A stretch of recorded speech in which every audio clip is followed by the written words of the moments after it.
Hello, welcome and thanks for choosing this video. When it comes to selling stuff on eBay, most sellers would have the business mindset of the more you have on your list, the more you can sell. What you didn't know is that there's more to eBay than meets the eye. There is so much more you can do with eBay instead of selling stuff from your own list. That being said, let me share with you several strategies that you can do to sell stuff that you don't even have to entirely own it to sell it out. Perhaps one of the most basic ways and the most applied way of making money on eBay by sellers, which is selling collectibles, antiques, and memorabilia in specific categories on eBay for the highest market prices. Generally, any eBay seller out there that sells collector's items is usually well versed with what they're selling because it could be their hobby or interest. This is the part where you should start, and that's where you will make the most money using this strategy. Do more in-depth reading in your field to widen your knowledge and get as much good reference material and price guides as you can. Now, if you have sufficient knowledge and experience in the items, what can you do to maximize your income selling antiques, collectibles, and memorabilia on eBay? If you're listing items for sale using eBay's provided selling form, you're actually losing money here. What you should do is get an eBay listing software and save each listing you make. Through this method, when you're ready to sell the same item or similar item again, all you have to do is press a couple of keys to list.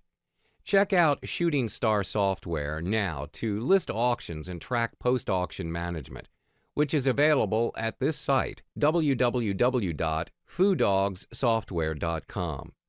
This software allows you to save every listing on your hard drive, and it includes free auction counters. Moreover, this software allows you to make unlimited listings, not just on eBay, but on other e-commerce sites as well, such as Amazon. There are various softwares out there today for you to try out, ever since auction selling has become popular in the internet. Generally, any software company out there will offer 30 days before you have to buy or register, which is good. There's also software out there that is offered free, but the features certainly cannot be compared to paid software. Now, that being said, search and try out the software and see which one complements well with you. When I state how to sell stuff you don't own, what it really means is selling other people's stuff, such as antiques, collectibles, or even other eBay sellers' items for a percentage of the hammer price. You can handle tasks such as determining the best photo to use, creating the descriptions of the listed item, handling the transaction, and shipping process. To earn back the effort that you put out, you can charge for 10 to 20% or more of the hammer price after cutting down the eBay fees. You can use the net listing where the owner says to you, all I want to get out of this sale is $50. You can keep whatever you get over that. The low minimum bid method may not work in this situation, and you'll probably require making it a reserve auction or kickstart the auction at $60, that's 50 plus 20% with no reserve. If it fails to sell, make sure you get a refund for eBay's listing fees or get them up front from the owner. A short contract between you and the owner is essential. An attorney will be more than willing to help you put one together that you can use. Use it over and over again by photocopying it and filling in the details with every new client. Check with your attorney before doing this to prevent any legal problems from occurring. There shouldn't be many problems with doing this, and there are people out there who practice it and make lots of money not just for himself but for the clients as well. It's pretty much a win-win situation between you and the owner. All you have to offer is your technical expertise, and the owner provides the merchandise. It's as simple as that. To find a client, all you need to do is search eBay Seller ID, Topcat, to see his or her listings. 99% of the items he or she is selling are on consignment from other antique dealers. Arbitrage is basically a method used in the stock market by big players who search for price discrepancies from a single market to another. This method is even repurposed and applied in the eBay marketplace. All you need to practice this method is to specialize in the item you desire to sell. Add depth to your knowledge, read more books, study anything related to your field. That way you see the item, you understand all the features from top to bottom compared to other sellers out there that provide an overview explanation or a description of the item. From there, you can turn around and sell the item on eBay Gain for a nice profit due to the fact you fully understand its true value, comprehensive description of the item, better quality pictures with various angles of the item, instilling great confidence to the bidders that you know what you're selling. That's basically what eBay arbitrage strangle is. What you should do to take opportunity of the eBay's market on the buying side of the trade. Create a list of search items that will help you seek out items that you're interested in. Take, for instance, when you search for a limited edition gaming mouse. Always have a list of terms in a text file on your computer, and all you have to do is copy and paste the keywords into eBay's search window. When you're coming up with a list of items, use terms that a person who's familiar with what they have listed would use. For example, the limited edition gaming mouse, search on limited edition glow-in-the-dark mouse. Always make your search terms obvious. Once you've found an item that you know you can make a profit out of it, bid early and enter the highest bid you're willing to pay. Do not ever go back and enter another bid. That's a straight path to losing your money. If you get it at your preferred price or better, good. If not, the item goes beyond your highest determined price, just forget it and move on to the next item. It's very easy to have bids on 50 to 100 items at one time. If you win 10 or 20 out of 100, you're actually doing very well. When it comes to searching for certain items that are not sold at retail stores, your best bet is to look for it at the local auction house or during an online search. That being said, let's look into what kind of places you should keep an eye out. Yard sales, a great place to buy cheap and rare items. Generally, you don't have to spend much time looking for auction merchandise at yard sales unless you're looking to buy conventional items. Rummage sales, similar to yard sales, but they are run by NGO. Charitable fundraising sales and auctions. These sales are run by volunteers of an organization who are trying to raise money. Most of the items are donated to the organization, where the items are priced and tagged before auctioning. Estate sales, usually conducted when the estate wants to get rid of old items to pay off outstanding debts or just to cash in the items. The Salvation Army, reasonable place to look for eBay merchandise, and they are reasonably priced occasionally. Used bookstores, generally when certain books do not make any sales and they're just eating up storage space while trying to stock in new books, store owners would usually sell it for below the market price. This is a great opportunity to snag some books that are highly sought after in the market if you have knowledge of it. Mail order sources. There are various booksellers and glass dealers and other antique dealers out there who would only do business by mail. Get on as many mailing lists and ask for as many catalogs as you can. There will always be bargains from time to time, and it's generally worth getting the catalogs even if you never buy anything, because they offer important market information and description of the items. $1 stores. Yes, $1, but the items are either books or merchandise. New stores. You can find good stock in new stores at the main sales table. At times, the items such as closeouts or specials can be bargain. At times, the item once purchased are not returnable.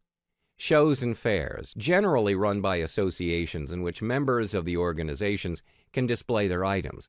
Usually, they hold them at large halls at places such as a university, hotel, or convention center, or even an auditorium. The Internet.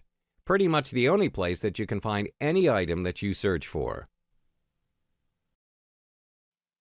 Hello, welcome and thanks for choosing this video course. In this video, we're going to talk about the solo ads business. So what does it mean by solo ads? Curious? Let's dive in and know more about it. Solo ads, also called email marketing, it is a business tool that enables you to communicate with your staff, your suppliers, and your customers by sending out emails. When considering a definition for email marketing, there are a number of ways to define it, from the broad to the specific. Here are some key components to what a successful email marketing campaign does. Direct mail, emails that are sent directly to current and potential customers. Retention email, frequent and regular emails are sent out to current customers. Email-placed ads, marketing ads are placed within emails sent by others. Let's look further at each of these components. Direct emails, it is a call to action on the part of the customer. Let's say you receive an email from a business. You may or may not have heard from them, and you may have never signed up for any of their email lists. Businesses can obtain these lists by buying them. Either way, the business sees you as a potential customer and wants to entice you with a good deal. You may even have done business with them before, and they want to do business once more by offering something you might be interested in, or a better deal than before. The purpose of direct emails is to be promotional. They might offer you a product or service, or they ask you to sign up for something. Potential customers are more likely to get these types of emails. Retention emails. Retention emails are the equivalent of printed newsletters. While still promotional in nature, retention emails attempt to retain customer loyalty by offering the customer something. This could range anywhere from coupons to up-to-date news on the latest products. These types of emails are sent out on a regular basis. It could be a weekly or monthly basis, but usually the business tries to send out emails weekly to retain customer interest. Email-placed ads.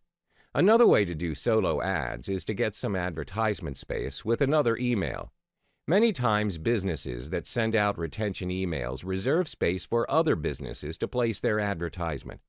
This can be beneficial for you as a business, especially if you have studied the demographic that you're marketing to and the potential customers you could gain.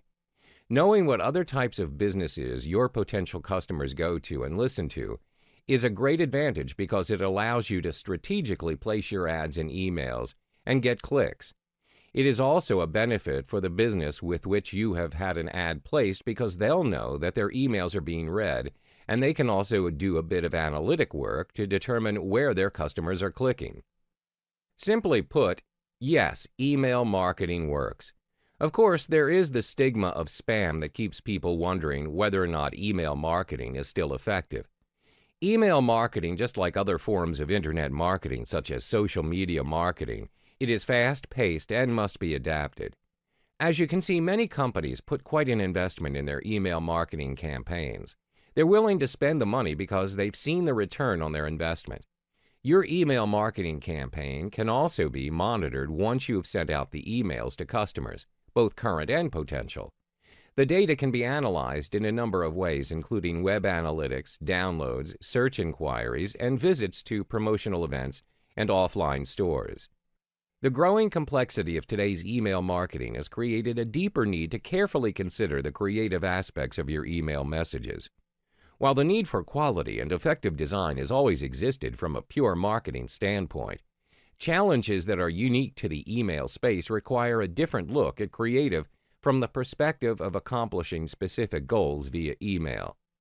This module introduces several critical parameters that could be given creative consideration and provides tactics to optimize creative for maximum results. The facts. Research that analyzes how people view emails indicates marketers have 3 seconds to catch readers' interest.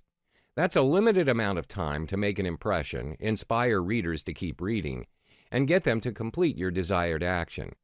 Compound that data with additional research that suggests readers keep at most 8 brands in their inbox at one time, and it's clear that the need for great creative is paramount to your email marketing success. Dimensions. Another consideration is the width of your email messages. Depending on screen resolutions, the email message that fits nicely on your screen may require horizontal scrolling on someone else's screen. Besides the annoyance factor, if any of your important content is hidden by the scroll, your readers may miss it and not read further. If you keep the width to 600 pixels or smaller, the vast majority of readers will see your full message within their screen. Although it is possible to use a variable width instead of a fixed width to accommodate all resolutions, variable widths do not hold items static within the message. Text and images will slide back and forth across the screen to accommodate screen size. Variable width email messages are not recommended. Images. Images are obviously an important aspect of your design as they draw interest and help communicate your message. So the bigger the better, right? Well, not necessarily. There are several factors to consider when using large images. One is load time. Large images take more time to download than smaller images. While a growing number of internet users connect to the internet with broadband, you'll certainly annoy and possibly lose the interest of someone with a slower connection who has to wait for your images to download. One way around this is to slice a large image into smaller images. Another aspect to consider is how your email message will look to someone who has images disabled in their email client.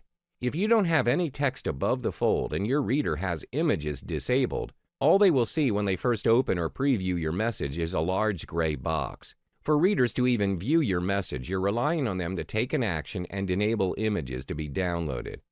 If readers don't have a compelling reason to do so, they may very easily discard your message without reading it. Let's continue to the remaining parameters. Rich media. Advances in online media technology have enabled you to do some pretty cool things on the web. For instance, flash-embedded video and audio.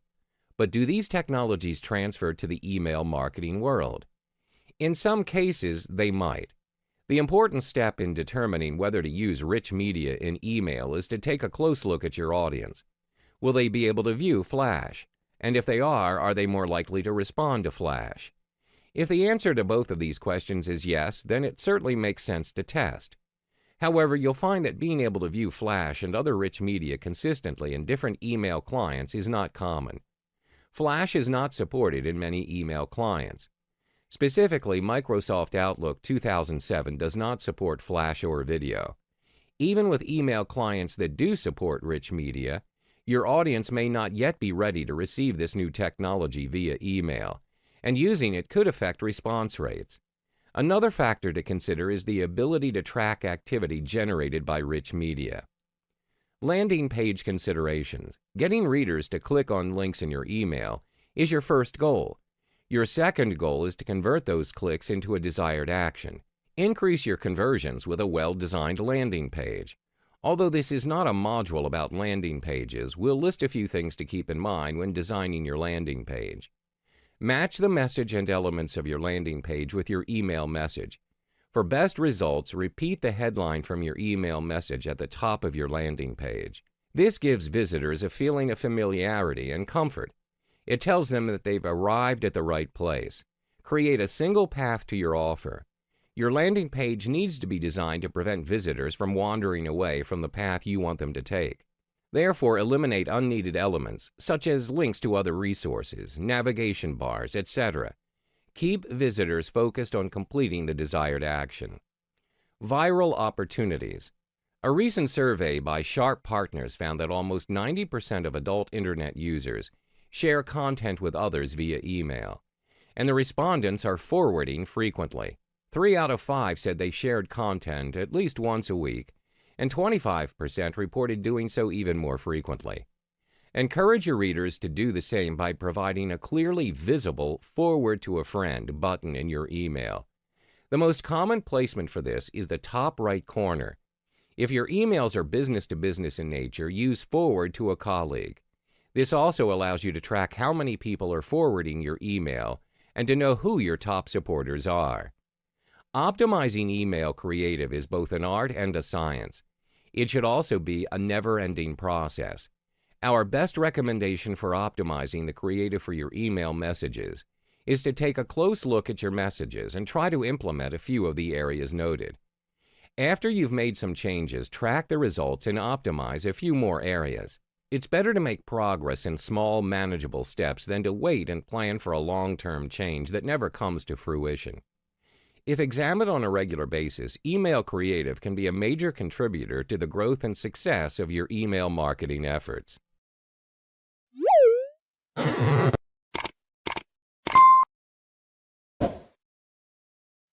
Hello, welcome and thanks for choosing this video. When it comes to finding vendors, most people would use Facebook as the main platform. This is due to the fact that it's so much easier to stay connected, not only just to the vendors, but other buyers as well. Not to mention, it's even more convenient to determine which vendors have the right niche of subscribers that suits your solo ad campaign. Let's jump into the module, shall we? Compared to using Google Search or solo ad membership sites, Facebook Group is perhaps one of the best mediums for you to find the most compatible solo ad vendor for you. It's also a great platform for both buyers and solo ad vendors to provide or gain first impression of a vendor. Through these groups, you gain access to other users' comments and the results they have gained from the solo ad vendors. That being said, there are various subgroups you can find in Facebook, and it's pretty easy to find a group. Now, to find a group, there are several keywords that you can use to find certain groups. 1. Testimonial. 2. Marketplace. 3. Traffic. 4. Traffic directory. 5. Group. 6. Tested. 7. Online market. These are the select few top keywords that are used to search for solo ad groups. Even though there are various groups to join, there are two things that you need to keep an eye out for. Firstly, to determine whether the group is still active or not. This is to ensure the group is still consistently getting updated from other members about solo ad vendors regarding feedback and status. Generally, smaller subgroups are the ones that potentially end up losing steam and go inactive, but it's best to check the group's latest posting through the timeline section. Secondly, go through the timeline posts to see the posting environment. What I'm trying to say is that any drama or conflicts being posted, spam or irrelevant posts, and toxic negative comments. If any of these issues are present in the group, it's best to move on and find the next group. Generally, most groups with administrators or moderators would do their job to moderate the group, and that's a good group to join in on. Even though most of the testimonials posts are positive, a majority of the posts are mostly done by other solo ad vendors and not the buyers. It's widely practiced by new vendors if they want to build reputation the fastest and easiest way. Chances are their list may even be similar to other vendors out there that help out each other as well. Generally, it's not a bad thing, but their list may become saturated instead of being a niche list of subscribers.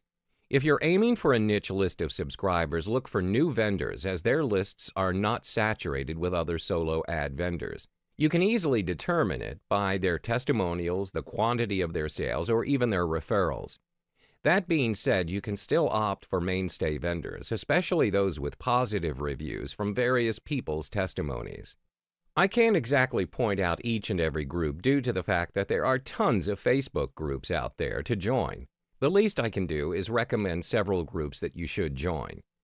Solo Ad Testimonials, one of the groups with the highest amount of members, with over 26,000, so it's easier for you to find the right vendor that suits your niche.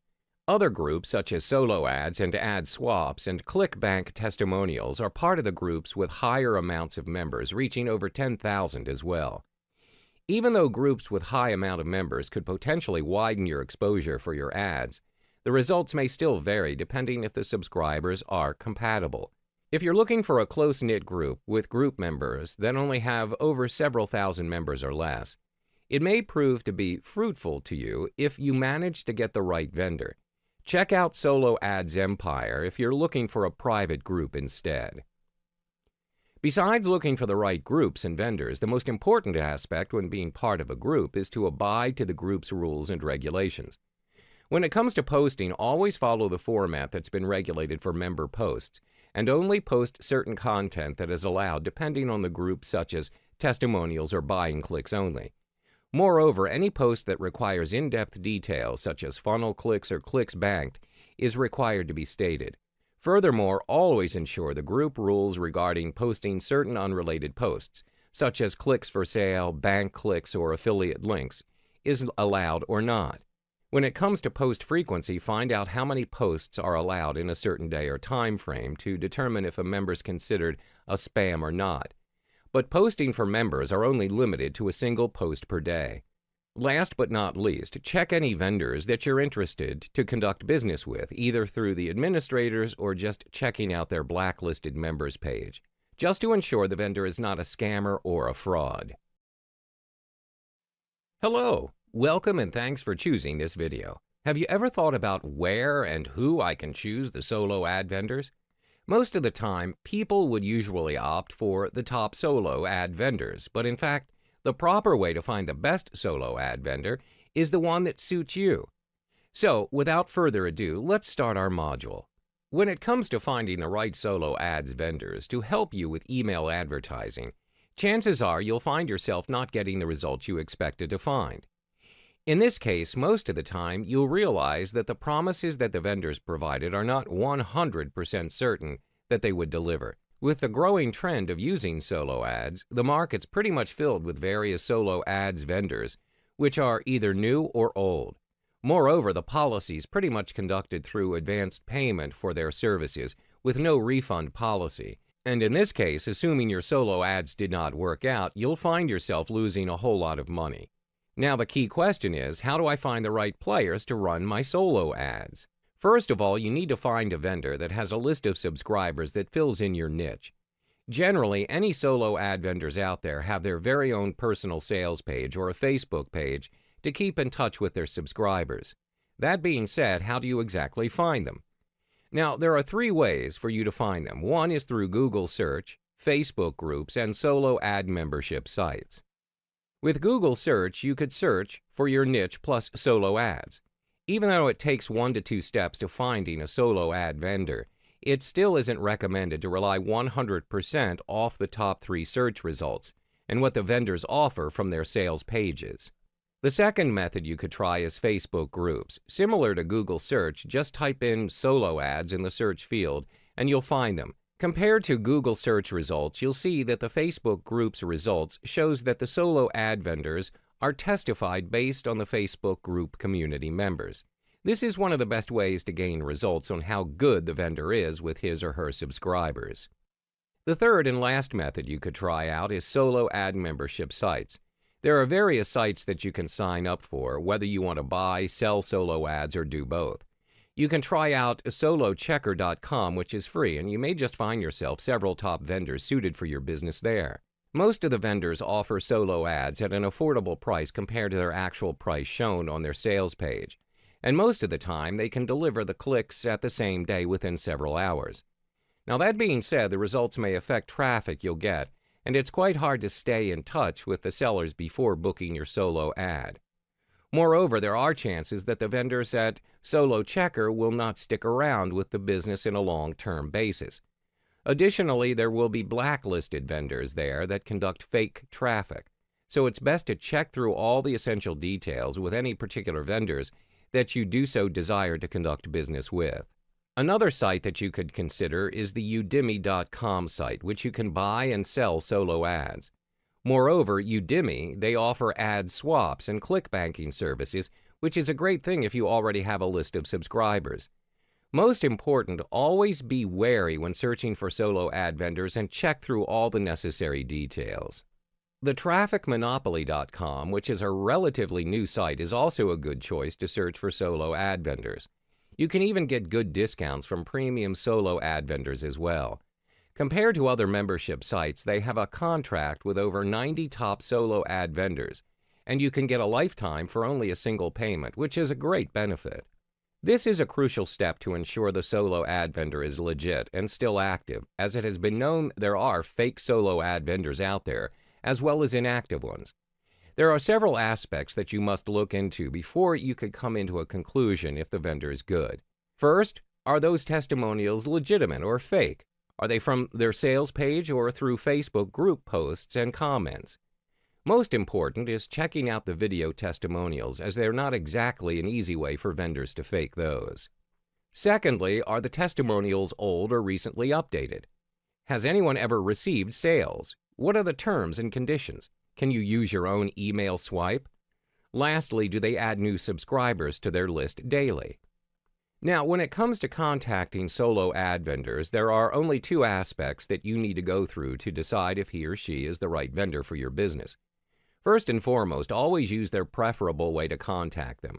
Usually, they would have contact info listed at the bottom of their sales page. Generally, solo ad vendors prefer to get contacted through Skype messaging, which is a really good way to converse in real-time conversation without the need to waste time waiting for a reply, be it through email or social media chat messages. The second aspect is to ask questions. Just like conducting an interview, the 3 main points that you must cover is their speed of delivery, cost per click, and their tier-type traffic. You can find the answer to these 3 main points at their sales page. If they don't, feel free to ask them. Always ask questions that determine if the solo ad vendor is suitable to help out with your business. This is to ensure if the solo ad vendor is able to accommodate to your solo ad campaign as well as your outcome, for how many subscribers and front-end sales you'll gain. Now, that being said, it's best to get subscribers that are highly engaging into your mailing list. 1. How long have you been in the business? Similar to ice breaking, you may come to understand more of his business background, as well as solidifying how long he or she has been in business, as well as his or her credibility. 2. Who is on your list? This allows you to come to understand if their list of subscribers actually complements your business or not. Cover all the specific details to ensure that his or her subscribers are the right market for you. 3. Did your subscribers double opt-in? This question will give you an indication whether his or her subscribers are responsive or not in terms of opening their emails. 4. Is your list built on paid traffic only? Assuming you're also running your own list of subscribers, if the solo ad vendor subscriber list is identical to yours, there is no other reason to run a business with the same traffic source. 5. Will my offer suit your list? Similar to question 2, but instead this question's directed towards his thoughts if your solo ad is compatible to his or her list. This is to build up more insight and perspective before you kickstart your solo ad campaign. 6. Do you add fresh leads daily? This is to determine if the vendors have added in any new leads into their sales page. Fresh leads that are added regularly will be able to prevent a saturated traffic. 7. Will you send to your list only? This is to reaffirm that the vendor's lists are actual people that would click to the email. 8. Do you use rotators? A very important question. This is to determine if the vendor is actually running any script that would redirect your original link to a different solo ad buyer landing page. 9. Will you send my swipe or your own? To have an even concrete proof that the vendor is not using a rotator, this question is to ensure the vendor is using your swipe, which you could sign up to their list. 10. Can I see the swipe you're going to use? I follow up to the question number 9 if the vendor does not show his or her swipe. This is a red flag for you to avoid buying from them. Chances are the vendor's not answering your question number 8 honestly. If the vendor shows you the swipe, you can improve the subject line of the first email in your sequence and landing page headline. This is to meet their expectations and use similar or exact words. Hello, welcome and thanks for choosing this video course. In this video, I'll be talking about mindset conditioning on how to raise emergency money. There are just a few things that you might want to tuck in the back of your mind for your freelancing productiveness. These are some aspects on how you can work with your mindset conditioning to ensure you do not experience burnout in the process of working to raise emergency money through freelancing. Having to raise emergency money. I know that you're either in a rather tough financial situation now or you're just out there wanting to get some extra cash. Regardless of your purpose, you should emphasize on being calm and less desperate. Your attitude affects how good or bad you will perform, and your performance will determine your results. What you believe in and how you feel strongly about things will influence the way you react to them. Having a positive mindset means acting in a positive way. For example, you send out 10 applications and got 10 rejections today. The same thing happens tomorrow. On the third day, you'll expect rejection again, and this belief will create a future of failure because you hang on to that losing attitude. It will form a psychological effect where you're expecting it to happen before it really does. Positive thinking really works wonders. When you feel good, you work well and create better results. It's like a giant wave that gives you only the good things in life. While you cannot avoid negative feedback and rejection, you can look at these objectively and use what you learn from it to keep on target. You learn fast from these failures so you can succeed faster. You just need to stay calm and continue hustling. It will eventually come to you. Like I mentioned before in the earlier video courses, freelancing is a numbers game. You just have to hustle hard in getting yourself out there to appeal to clients to hire you for jobs. When you first start off, it's nothing you can do to gain immediate project credibility as compared to other experienced freelancers. So if you want to compete, you have to do it along other margins, namely price and completion time. If you can offer lower prices and fast delivery times, there's a good chance you'll get selected every once in a while. Another important thing to keep in mind is that you will not be selected for most of the projects you bid on. In fact, when you start, you can expect to get rejected at least 75% of the time. Don't use this as a reason to give up. Instead, continue to post on all projects that seem reasonable given your skills, and get comfortable with the idea that you won't always be selected. As you complete more projects and get more feedback, your acceptance rate will improve. So when you start making money, save some to eventually build a real business. You can make some good money through working freelance. When things start to go well, you'll be making some money, probably way more than the emergency cash you wanted to earn initially. This is the golden time to expand your career. You can multiply the amount of money if you are determined to build a real business. Create a budget, both personal and business. You can seek advice on the expenses that people typically have freelancing in your area of interest and use that as a basis. Then save up accordingly. Build up a big fund to start your own business. If you follow through your budget planning and make serious cuts in your spending, along with diligently saving some money, you should now have a nice surplus of money coming in each month. Don't be tempted to spend it. Instead, sock it all away into a savings account. In fact, do it automatically. Instruct your bank to automatically transfer a healthy amount each week into a savings account on your behalf. A lot of freelancers start out small and eventually grow into working their very own business. The reason is simple: because they can, and they make money. Freelancers work the same way as any other office workers. You work in front of the computer as well, sometimes even longer hours than normal office workers. And the best thing is you get to choose the assignment and take the amount of jobs you want. You can plan your finances accordingly and use the money for greater things. So remember, save up and you can start your own real business with fixed income or even more.